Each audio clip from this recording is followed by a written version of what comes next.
Irasai, ahora te traigo un cojín que es que estamos de meditación budista guiada por unos monjes. Que una ayudita extra espiritual no nos va a venir nada mal en la izakaya. A ver si nos iluminamos y nos salen las temáticas como más fluidas, ¿no?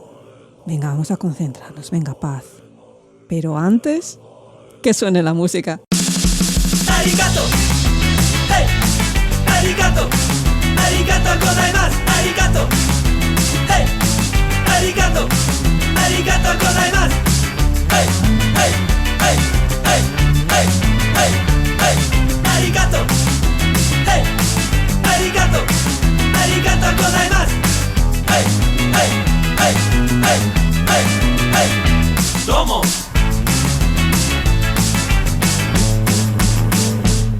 Hola gente, aquí Kitsune, vuestra anfitriona de la izakaya.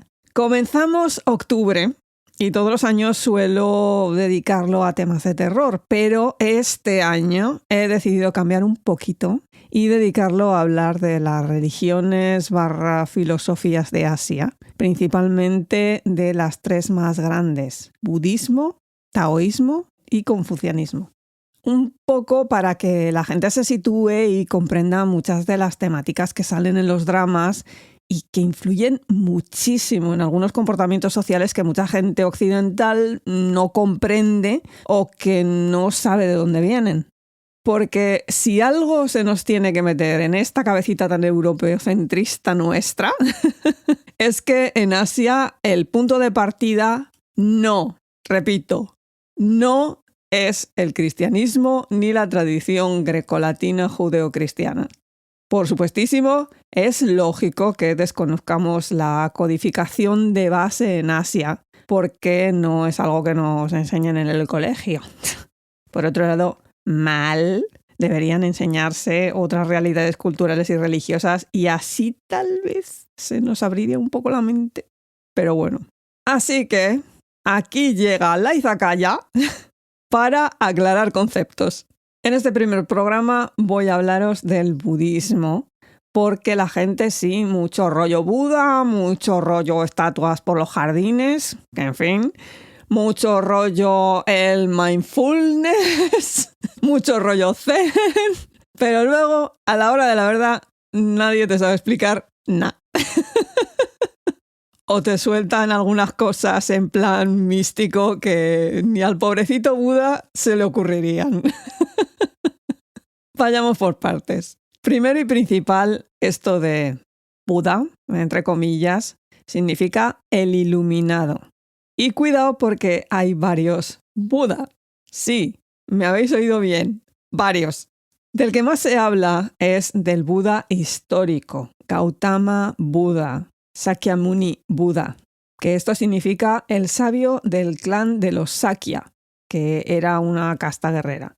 Pero antes de él se supone que hubo unos cuantos y después de él habrá otro que se supone que es el Buda del futuro o de los últimos días. Rollos filosóficos aparte, vamos ahora al que conocemos, que es el que más nos interesa. Siddhartha Gautama, el príncipe Siddhartha. Desconocemos la fecha en la que vivió, se supone que hay una parte de estudiosos que dicen que fue entre el 566 al 486 antes de nuestra era.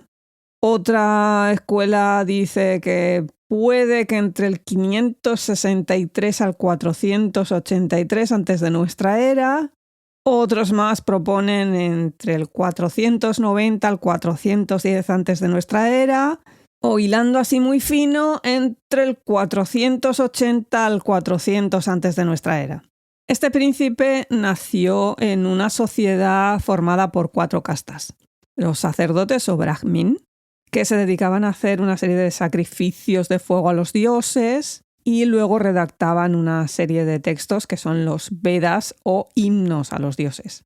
Los siguientes eran los guerreros, los siguientes terratenientes y los siguientes comerciantes / sirvientes. Toda esta gente vivía en ciudades-estado gobernadas por un rey y fue un periodo en la India de crecimiento económico y sobre todo de la clase comerciante, eso es lógico. Pero también del surgimiento de un grupillo de gente que renunciaba a todo y que se iban en plan eremita por ahí al bosque. Por lo tanto, ya veis que en el momento en que nació Buda había un caldillo de cultivo, una cosa, se estaba moviendo el asunto. Con respecto a nuestro príncipe, nació en Lumbini, que es una pequeña república al pie de los Himalaya, hoy en el Nepal. Se casó con 16 años, típico por otra parte en aquel momento, y tuvo un hijo. Con 29 años se encontró con un viejo, un enfermo y un cadáver. Cosas que jamás había visto porque vivía aislado ahí en su palacio y estas cosas así de los pobres no las veía. Semejante encuentro le provocó una depre considerable.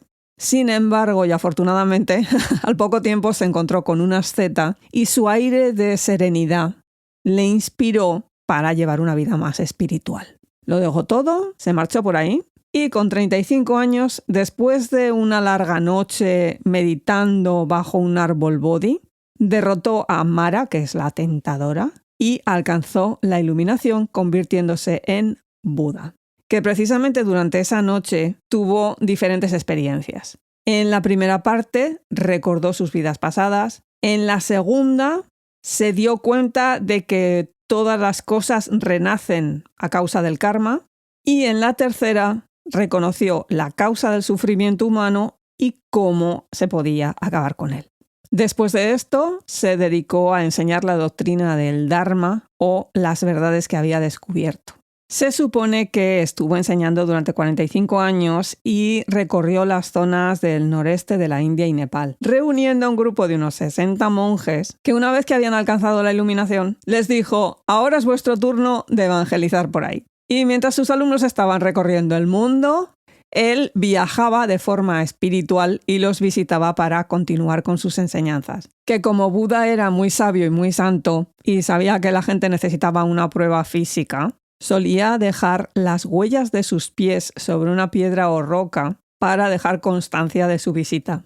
Por eso hay mogollón de sitios en los que tienen las huellas de Buda en no sé dónde. Es esto. Por cierto, monjes y monjas, que esto en sánscrito se dice sangha, que seguían una vida ascética así por ahí retirados en los bosques, aún no tenían monasterios, aún no eran comunidades muy formadas, cuya gran novedad es que es la primera vez que se permite la entrada de mujeres o gente de otras castas, porque hasta ese momento a las mujeres no se les dejaba estudiar los textos sagrados o Veda. Cuidado que estamos hablando aquí siglo VI, siglo V antes de nuestra era. Aún falta mucho para muchísimas cosas. Y sin embargo ya tenemos el budismo rompiendo esquemas.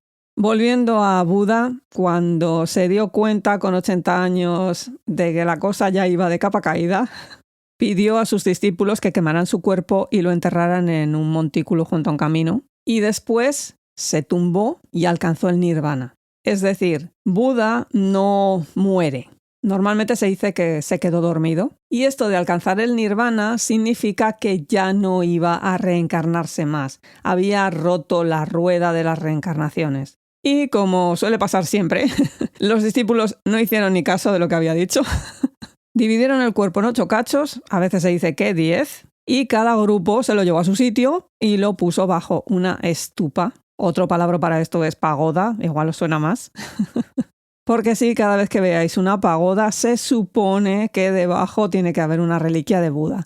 Se supone. Otras veces es un texto sagrado, un objeto mágico, alguna cosa de estas así religiosa. Tras la muerte de Buda, los discípulos tuvieron miedo de que las enseñanzas se perdieran y se reunieron en el primer concilio, llamémoslo así, aunque probablemente es un mito, no se sabe muy bien si esto ocurrió, en el que se reunieron 500 monjes iluminados o arhats en la cueva cerca del Pico del Buitre, que es un lugar mítico en el que ocurren muchos de los sermones de Buda. Una vez reunidos, el monje Upali recitó las reglas de la vida monástica, que esto se dice Vinaya. Luego, otro discípulo, Ananda, que era primo y asistente personal de Buda, recitó cada una de las enseñanzas que le había oído. Y estos son los sutras o discursos, que siempre comienzan con la frase «esto fue lo que oí». Cuando terminaron de recitar sus cosas estos dos monjes, los arhats memorizaron todo esto y repitieron lo que habían oído durante 7 meses. formándose lo que en el budismo se llama Tripitaka, las 3 cestas. 2 de ellas formando el Dharma, las enseñanzas, que serían los sutra, los discursos, y Vinaya, las normas monásticas. Y el tercero es Abhidharma. Abhi, que significa supremo, y Dharma, doctrina. Que esto sería una especie de adición a las enseñanzas previas de Buda. Por así decir, la parte más filosófica, la que habla de karma, renacimiento, iluminación, la naturaleza del mundo, bla, bla, bla, bla, bla. Cuidado que precisamente esto a la larga es lo que causó diferencia de opinión entre los monjes, porque cada uno empezó a interpretar las Vinaya, las normas, y el Abhidharma, la filosofía, de una manera diferente, y entonces es cuando se crean las diferentes escuelas budistas reunidas en el Segundo Concilio. Allí un consejo de ancianos se dedicó a juzgar a 10 monjes que se supone que estaban rompiendo las normas, y de esos desencuentros surgen las 80 escuelas o Nikaya del budismo. Ahí es nada.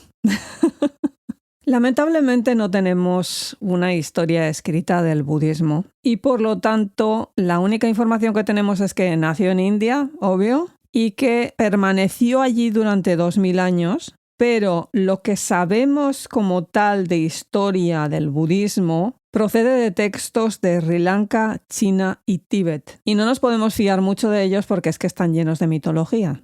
A lo que hay que unir también toda la historia y el numerito que se les añade a cuenta de cómo llega el budismo al país de turno. Porque la primera referencia que tenemos de Buda en un texto aparece en la roca de edictos del emperador indio Asoka, que gobernó entre el 268 al 232 antes de nuestra era. Por lo tanto, un montón de años después incluso de que Buda se hubiera muerto. Y el otro gran benefactor del budismo del que tenemos constancia fue Kanishka, que pertenecía a la dinastía Kusan, esto es, del 127 al 150 de nuestra era, que era un reino que englobaba Afganistán, Pakistán y norte de la India. Que cuidado porque a Kanishka le daba un poco igual el budismo. A este lo que le importaba era qué deidad le podía proteger más. Aunque lo que sí que hizo fue convocar el Cuarto Concilio Budista, reuniendo de nuevo a 500 arhat que recopilaron la llamada Gran Exégesis del Abhidharma.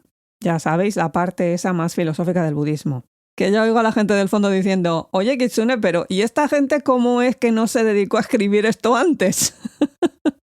A ver, no es que no tuvieran escritura. Es porque los relatos sagrados de los dioses, que lo he mencionado antes, los Vedas, eran orales porque se creía que no habían sido creados por humanos o dioses. Existían desde siempre como sonido. Sí, me estáis escuchando bien. La palabra es sagrada en tanto en cuanto es palabra, es sonido. Y siguiendo esta tradición, Buda no quiso que sus enseñanzas se plasmaran en un texto, en un idioma en concreto, sino que cada quien lo expresara en su idioma, que por otro lado fue una de las principales razones del éxito del budismo. Pero claro, esto era un follón, porque los que llegaban a estudiar no tenían ni papa de idea de lo que decían los otros, ni los otros idea de lo que estaban diciendo los que venían. Para solucionar esto, Asoka, el rey este que os mencionaba antes, creó el Pali, que significa canon en sánscrito, para que hiciera las veces del latín nuestro y esta gente pudiera entenderse. Por eso, los textos canónicos del budismo están escritos en Pali, para que la gente se entendiera. Que estoy yo aquí, venga a hablar de las enseñanzas del budismo, pero no las estoy diciendo, ¿no?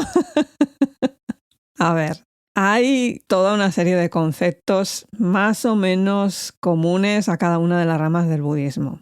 La cosmogonía budista, la historia de la creación, según el budismo, nos dice que el mundo fue creado hace billones de años, no por un dios o dioses, sino por los hechos del pasado de los seres que lo habitan. Esto es el karma, palabra en sánscrito que significa acción.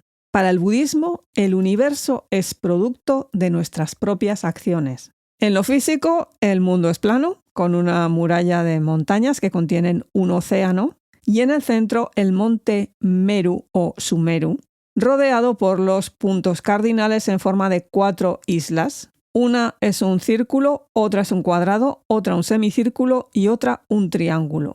¿Os suena? Con respecto a los seres que las habitan hay 6 niveles. Los 3 primeros tienen buen karma y son los dioses, que cuidado que no son inmortales, los asura o semidioses, que estos viven en las laderas del monte Meru, y los humanos. Los 3 siguientes se supone que tienen mal karma y son los animales, los fantasmas hambrientos o preta y los demonios. Se supone que cuando nos morimos nos reencarnamos en uno de estos niveles dependiendo de nuestro buen karma.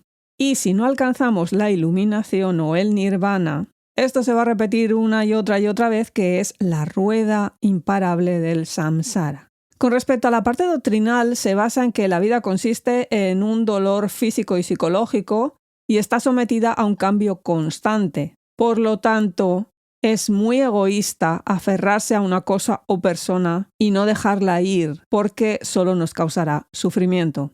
Además, estamos formados por 5 componentes mentales y físicos en un flujo constante, que son la forma material, los sentimientos y sensaciones, la percepción, las actividades constructivas y la conciencia. Para evitar todo esto, romper la rueda del samsara y alcanzar el nirvana, el budismo se basa en 4 nobles verdades. La primera, hay sufrimiento. Por narices, no hay otra. Es lo que hay. La segunda, el origen del sufrimiento está en el karma, provocado por los 3 venenos de la existencia: deseo, odio e ignorancia. La tercera noble verdad es el cese del sufrimiento a través del nirvana, es decir, el cese del yo, de la ignorancia. Y esto se consigue a través de la cuarta noble verdad, que es un entrenamiento basado en ética, concentración y sabiduría. Que esto se consigue a través de las 8 vías: mirada adecuada, resolución correcta, discurso correcto, acción correcta, vida correcta, esfuerzo adecuado, mente liberada y meditación. Si logras todo esto, alcanzarás el nirvana y romperás la rueda. Te habrás liberado del yo. Que esto queda muy bonito. La teoría es preciosa. Pero luego en la práctica hubo un montón de monjes que ni papa de filosofía y gente muy normal budista que ni papa de meditación y de todos estos rollos. Tuvieron que llegar los occidentales para darle el puntillo místico este, que es lo que vende hoy en día. Pero lo del nirvana no era el objetivo para el 99.9% de los budistas que en el mundo han sido. El objetivo principal era la causa-efecto y cómo acumular buen karma a lo largo de tu vida. Lo otro ya quedaba para gente que tuviera mucho ánimo. Y cuidado, porque había otra rama así del budismo con rituales mágicos, ya sea por recitación de mantras protectores o por algún tipo de prácticas así más dentro de lo que es el tantra y no del sutra, que se suponía que la gente que los utilizaba de manera apropiada podían adquirir poderes, en sánscrito siddhi, tales como volar, poder ir bajo tierra, hacerte invisible, ver a grandes distancias o vivir más tiempo del normal. Cuidado ahí, porque hubo toda una serie de gente que tomó esta idea y vivían un poquito obsesionados con esto de la inmortalidad. Todo esto que hemos visto se estructuró en diferentes escuelas que a su vez se fueron dividiendo en otra serie de líneas de pensamiento a medida que iban llegando a otros países e integrando creencias y dioses que actuaban como sirvientes de Buda, porque a él se le considera Devatideva, Dios por encima de los dioses. Con respecto a las escuelas, yo creo que mucha gente habrá escuchado algunos de los nombres que voy a mencionar aquí. La principal y más grande es Mahayana. Esto en sánscrito significa gran vehículo, que no está muy claro cómo y dónde se originó, pero está relacionado con la aparición de una serie de sutras que se dice que eran la palabra de Buda, Buda Vakana, y otros dicen que está relacionado con el culto a las estupas, las pagodas, los sitios estos donde están las reliquias de Buda. Y otra opción es que sea relacionado con el culto al libro, porque los textos que se conservan de esta escuela son de los primeros siglos de nuestra era y se presentan como las enseñanzas de Sakyamuni Buda, pero no lo son. Son textos posteriores. La siguiente es Hinayana. Esto en sánscrito significa vehículo menor, vehículo individual. Y se refiere a todo el montón de escuelas, esas 80 primigenias que siguen a su propia bola. Aunque este término ya no se suele utilizar tanto porque es un poquito peyorativo. Luego está la escuela Theravada, o Vía de los Ancianos, que esta es la que existe en Sri Lanka, Birmania, Tailandia, Camboya y Laos. Esto es exclusivo de esa zona, porque son los primeros que reciben la sabiduría budista, pero por otro lado. Y por último, Nikaya, que denomina toda una serie de escuelas que convivieron con el Mahayana en el mismo contexto, pero no tuvieron tanto éxito. Un poco en plan, sí, mira, hubo esto, hubo lo otro, pero luego ya no se desarrolló lo suficiente. Como podéis ver, la expansión de estos conceptos, porque no es un bloque en plan así, plaf, budismo, fue a manos de muchísima gente, muchos de ellos considerados hoy santos, que llevaron textos, ideas, imágenes y que fundaron monasterios, principalmente a lo largo de la ruta de la seda. Y ahí es donde empieza a entrar el budismo en China. Me estoy refiriendo al siglo I de nuestra era, que correspondería con la segunda mitad de la dinastía Han, que esto es del 206 antes de nuestra era al 220 de nuestra era. Obviamente cuando ya habían pasado 400 años del budismo en la India y su desarrollo correspondiente. Lo que quiero decir es que para cuando llega a China, el budismo ya no es aquella cosa originaria que vete tú a saber cómo fue. Y a eso hay que añadir que los primeros textos budistas de la escuela Mahayana fueron traducidos al chino en los siglos II al III de nuestra era. Anda que no habían pasado años, anda que no habían pasado cosas.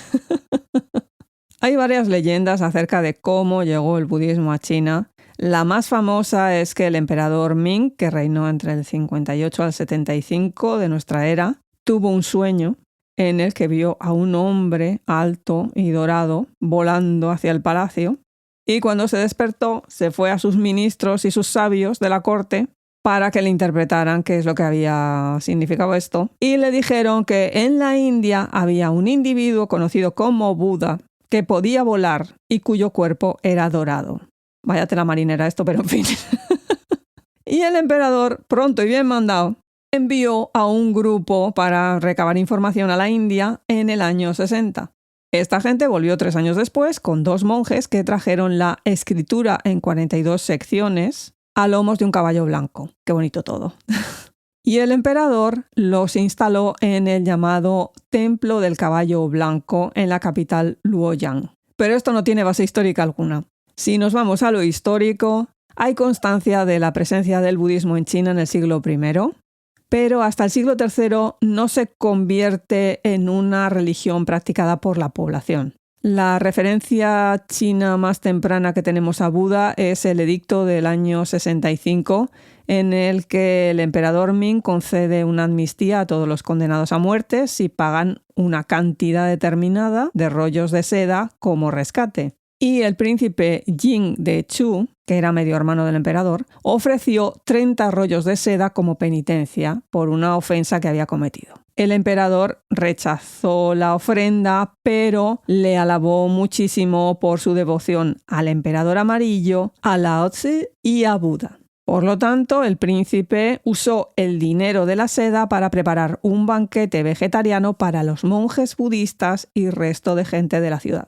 Otras fuentes históricas aún encima nos mencionan 3 comunidades budistas, una en Pengcheng, que es la región de Jiangxi, otra en Luoyang, en la China central, y otra en Jiaozhou, que es al norte de Vietnam. Para colmo, hay que tener en cuenta que para cuando el budismo llega a China tenía sus propias creencias y sus propios rollos. Uno de ellos es que el concepto de reencarnación relacionado con el karma no existía. Para los chinos, el lugar donde vivían los humanos era el llamado cielo-tierra, Tianti, que en sí era el origen de todo el universo. No había una idea de un dios creador. Y todo se regula a base de una energía creadora o Dao, sin que haya necesidad de una deidad separada y trascendente del mundo. Además de esto, aún encima los seres están compuestos de Qi, que es el conjunto de Yin y Yang más los 5 elementos: madera, fuego, tierra, metal y agua. Y por último, para encima complicarlo más, los chinos tradicionalmente creían que tenemos 2 almas: Hun, espiritual, que controla el pensamiento, y Po, que es física y responsable de nuestras emociones y sensaciones. Cuando estamos vivos, nuestro cuerpo alberga ambas, pero cuando nos morimos, la Hun, al ser Yang, asciende al cielo y la Po, al ser Yin, se sumerge en la tierra hacia un sitio que se llama la Fuente Amarilla, donde los muertos viven como en el mundo humano y está totalmente idéntico, igual a lo que habían sido antes. De esto no había escapatoria, salvo que consiguieras la inmortalidad comiéndote una planta mágica de la isla de Penglai, que esto es unas islas que están ahí en el Mar Amarillo, o te comieras un melocotón del jardín de la Reina Madre del Oeste en la cima del Monte Kunlun, o siguieras una dieta que excluye el grano, te exige hacer ejercicio físico, cierto tipo de régimen sexual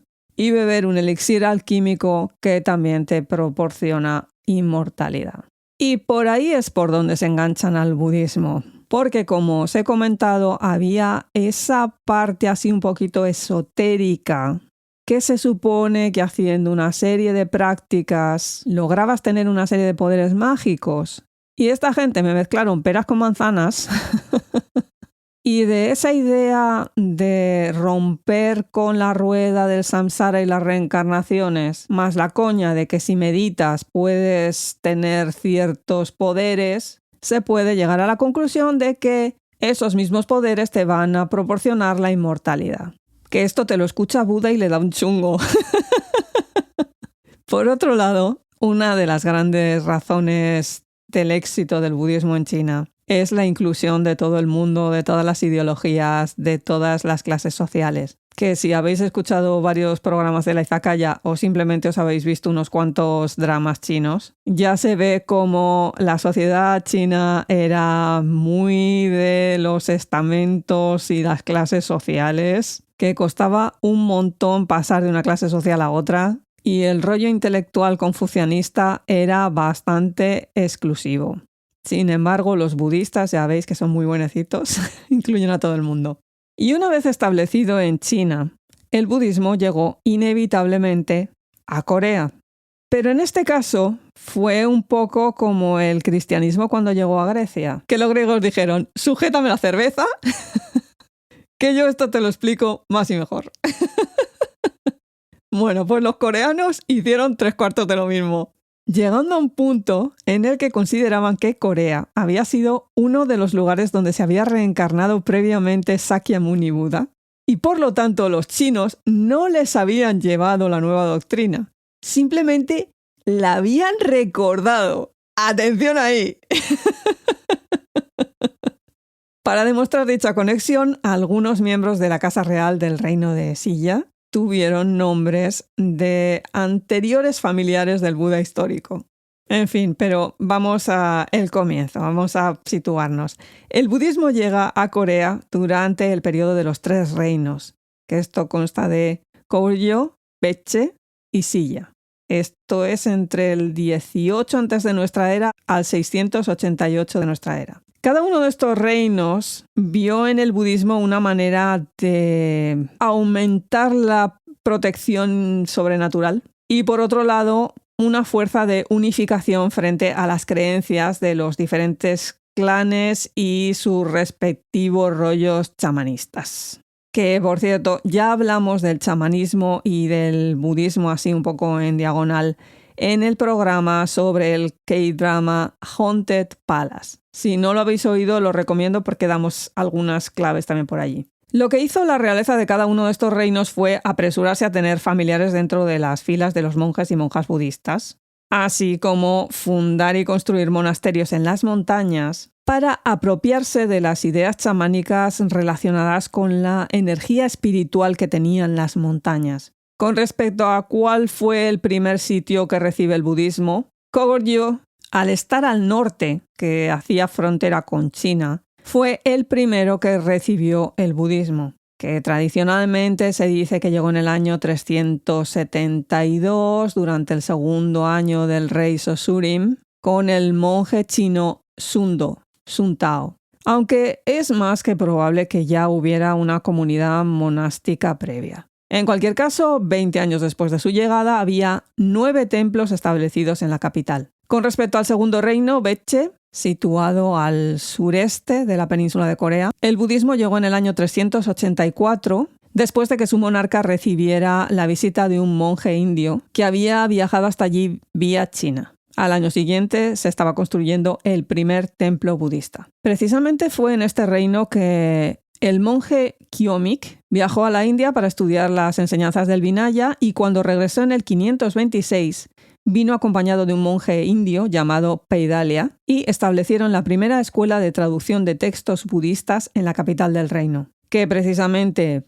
Baekje fue uno de los principales núcleos de la exportación del budismo a Japón. Por último, el reino de Silla, en la zona montañosa del sureste de Corea, estaba un poquito más aislado de las influencias exteriores y hay 2 relatos de cómo llegó el budismo. En uno se habla de los poderes milagrosos del monje Ado y en otro se habla de un monje procedente de Goguryeo que llegó en el siglo V. Pero a la definitiva, el budismo en este caso no se convirtió en religión de Estado hasta el siglo VI. Porque el poder en este reino estaba más descentralizado y la aristocracia estaba muy directamente relacionada con el chamanismo. Esto lo hablamos en el programa también sobre el K-drama de Haunted Palace.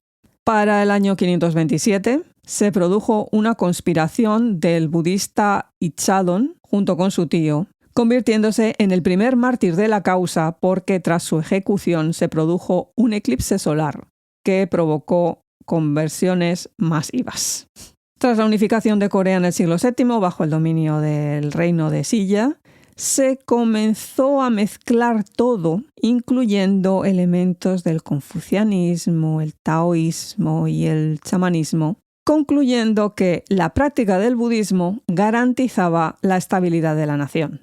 Y fue en este momento en el que aparecieron las 5 principales escuelas del budismo coreano. Luego ya con la dinastía Goryeo, que esto va del 918 al 1392, el budismo alcanzó el punto álgido en Corea. El primero de sus monarcas, Wangkong, estableció un sistema de exámenes para los monjes budistas que quisieran entrar como asesores en la corte. Imaginaos el nivel. Posteriormente, en el siglo XI, con la amenaza de incursiones de tribus manchúes, se realizó, por decreto real, una compilación de tablillas grabadas con todos los textos budistas disponibles en chino y coreano para poderse ganar el favor de Sakyamuni y que los protegiera. Con esta labor se pegaron 20 años y aún encima sin mucho éxito, que para colmo en 1218 los mongoles arrasaron y le pegaron fuego a las tablillas. Estupendo. En 1236, vuelta a empezar con las tablillas. Las completaron en 1251 y son las que se conservan en la actualidad, que es el llamado Tripitaka coreano. Como había sucedido en China, los monjes budistas cobraron una gran importancia dentro de la corte y además se convirtieron en grandes terratenientes con explotaciones agrícolas de toda clase.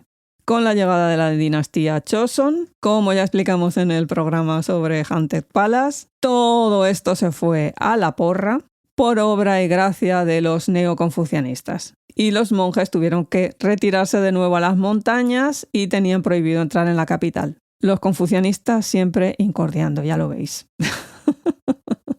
Respecto al salto a Japón, llega por parte de Corea, aunque les sepa a cuerno quemado.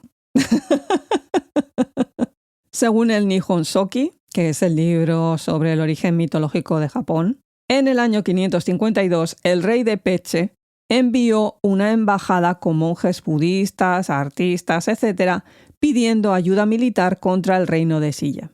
El emperador en un primer momento acogió la novedad con curiosidad, pero daos cuenta que en esos momentos el Shinto era la única religión del país y además religión de Estado. Es decir, el emperador es considerado un dios en la tierra.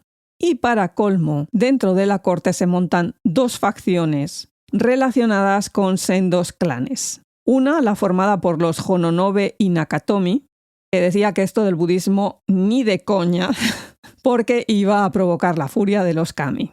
Kami son los dioses sintoístas. Por otro lado, los Soga, que estaban encantadísimos de que entrara el budismo, porque eso les proporcionaría más poder y control. Al final salieron victoriosos estos últimos, con Soga no Umako ordenando asesinar al emperador para colocar a una sobrina suya, la emperatriz Shuiko, que gobernó entre el 593 al 628 de nuestra era, teniendo como regente a otro sobrino del tal Umako, que fue el príncipe Sotoku. La capital se trasladó a la zona de Asuka, que es el nombre que se le da al periodo este, y en el año 604 la emperatriz redactó un edicto para que sus súbditos practicaran el budismo. Se construyeron un montón de templos, se estableció una importante escuela de pintura budista y comenzó a influir de forma muy importante en la política, no solo de la corte, sino también en el territorio, porque muchas de las escuelas y ramas budistas, como había pasado en China, como había pasado en Corea, se convirtieron en grandes terratenientes. En muchos casos incluso llegando a enfrentarse militarmente al poder. Un ejemplo de esto es cómo forzaron al emperador Kanmu a trasladar la capital a Heian en el 794 para librarse de los cenizos y plastas que eran. Que otra cosa que hizo también este emperador es enviar a China a dos religiosos disidentes de las escuelas de Nara para que trajeran nuevas doctrinas. El primero de ellos, el monje Saicho, que vivió entre el 767 al 822 y que fundó la secta Tendai, basada en el Sutra del Loto y con prácticas esotéricas. El segundo de ellos, Kukai, que vivió entre el 774 al 835 y que fundó la secta Shingon, que estos se centraban más en el mandala de los dos mundos, el mandala de la matriz de la gran compasión, y que ponían el énfasis en el Buda solar o Vairocana, considerando que el universo es una emanación de Buda. Esta gente a lo que se dedica es a muchísima meditación, recitación de mantras y a los mudras, que son unos gestos rituales que habréis visto 5.000 millones de veces en los C-dramas. Son estas cosas que hacen con las manos cada vez que van a hacer alguna cosa mágica. Estas dos escuelas luego se verán desplazadas por la llegada del amidismo, con la secta Hodo-Su, que veneraba al Buda Amida, que es el Buda de la compasión universal. Pero esto ya será durante los periodos Heian y Kamakura. Por último, el Zen, que fue introducido en China durante el siglo VI e incorporó elementos taoístas con algunos de la escuela mahayana, siguiendo las enseñanzas de Huineng. A Japón llegó durante el periodo Kamakura, gracias al monje Dogen, que fundó la escuela Soto. Se fundamenta en la experiencia personal a través de la meditación o zazen, que nos lleva a la iluminación o satori. Gracias a esto, llegamos a alcanzar la verdad trascendental. La idea principal es que tú tienes que liberar la mente de todo pensamiento, quedarte en blanco, y por otro lado, formarte con un maestro que te planteará una serie de ideas o koan para que a través de su reflexión llegues a la iluminación.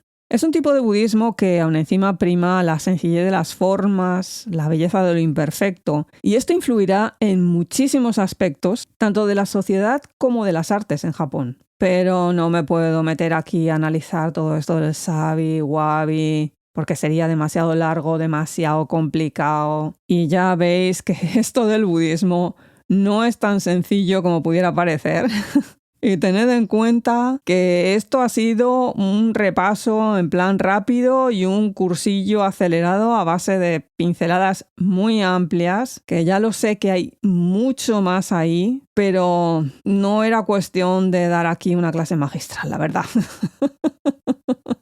Espero haberme explicado bien y que hayáis podido conocer más aspectos de una vía, de un camino de conocimiento que es milenario y muy interesante.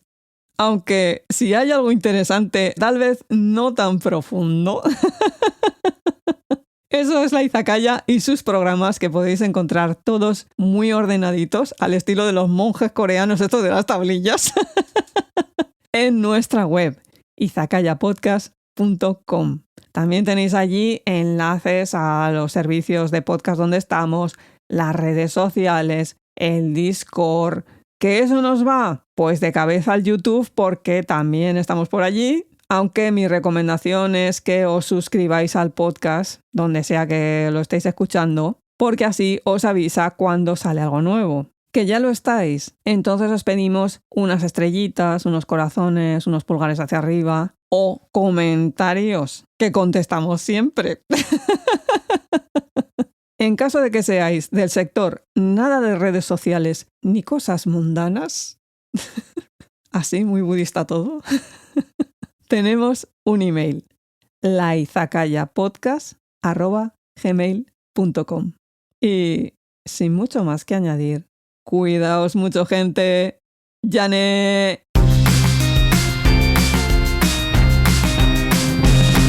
Arigato, hey, arigato, arigato gozaimasu, arigato, hey, arigato, arigato gozaimasu, hey, hey, hey, hey, hey, hey, hey, arigato, hey, arigato, arigato gozaimasu, hey, hey, hey, hey, hey, hey, domo.